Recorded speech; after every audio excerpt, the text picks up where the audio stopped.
Hi, this is Elaine Starling, and I'm talking to you about how to be prepared for emergencies. We already covered your emergency preparedness kit, and now I want to talk to you about how you can prepare your property in advance. These are really simple things you can do that will help your property, your home, withstand a disaster. One of the key things, especially if you're in a fire-prone zone, is to create a 100-foot perimeter all the way around your house that's free of dead leaves, grass, and shrubs, because they fuel wildfires, and you don't want anything that perpetuates the fire or brings it closer to your home. You want that 100-foot perimeter all the way around your home. If you have trees near your house, you want to trim all your trees up so it breaks the fire chain.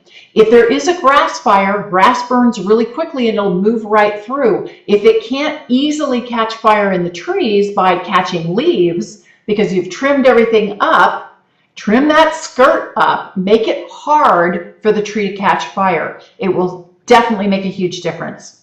You also want to wire trees. Any trees that are near your home or near important other buildings, wire trees so that they can't fall into your home if they come down during a storm. You want to keep your rain gutters clear of debris that can catch fire.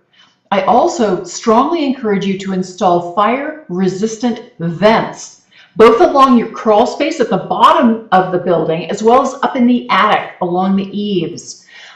When fire is happening, little cinders can get up into your home and it'll catch fire. If you have a stucco home, you have about a 1-hour time frame before the stucco gets hot enough to catch the internal parts of your house on fire. So it really helps if you have those fire resistant vents to help prevent any sparks from catching fire.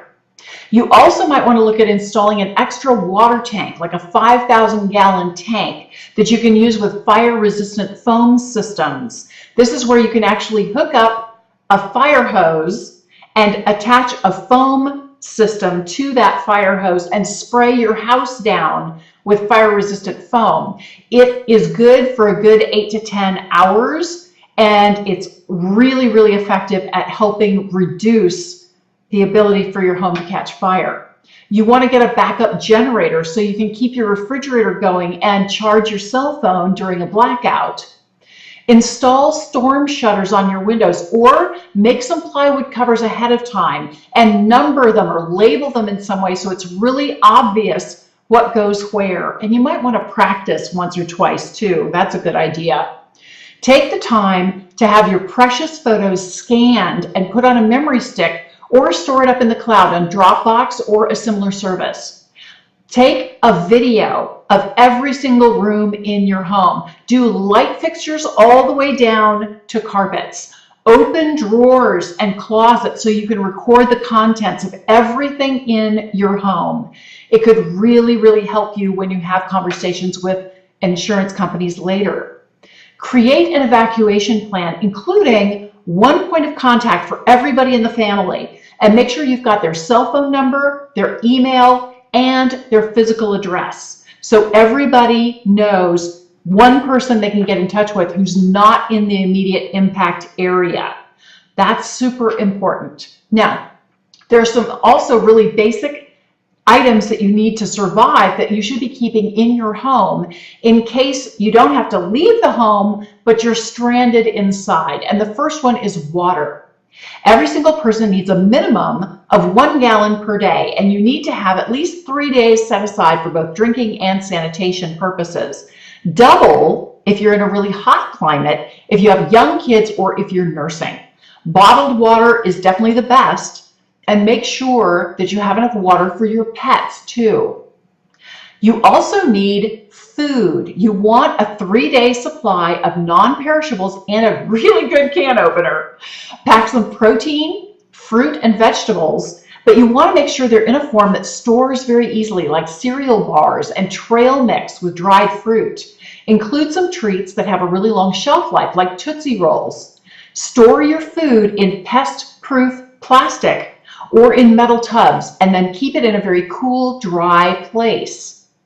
Make sure you've got flashlights and extra batteries. as well as a battery-operated radio. They're called Red Cross radios, and they're available at lots of different retailers as well as online. You're going to want a first aid kit, and it should include some pretty basic items: 2 pairs of sterile gloves, adhesive bandages and sterile dressings, soap or some other kind of cleanser, antibiotic towelettes and ointment, burn ointment, eye wash, a thermometer, scissors and tweezers, petroleum jelly, aspirin or a non-aspirin pain reliever, stomach analgesics like Tums or Pepto-Bismol, as well as a laxative. And don't forget that you're going to need some sanitation and hygiene supplies while you're stranded in your home. You want to have some moist towelettes on hand, as well as paper towels, toilet paper, garbage bags, plastic ties, shampoo, toothpaste and toothbrush, and deodorant.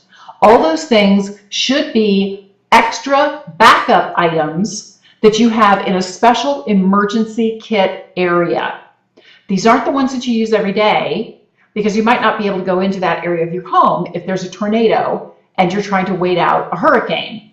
These are all things that you want to have around handy for an emergency. Now, a few additional items that really are useful, things like plastic sheeting, duct tape, and dust masks in case you need to seal your home or shelter from airborne contaminants. It's a great idea to have a whistle so you can signal for help in case your home crashes and you're stuck in the basement. You also want to make sure you've got toys or other comfort items handy for kids and for adults. And it's great to have a bit of cash just in case something happens and you really need to be able to buy some things. Have a little cash on hand. And it's important to update your kit as your needs change. Once the kids graduate and leave home, you don't necessarily need to have as many things on hand. And of course, you want to replace the food and water as it starts to reach an expiration date. So it's a good idea to pick a specific time every year when you're going to review your emergency supplies and make sure that they're up to date. It can be before the hurricane season if you live in the South, or it might be before the fire season if you're out in California, somewhere in the West, or maybe it's right after Thanksgiving if you live in the North. Make sure you've got what you need on hand in your home when you need it.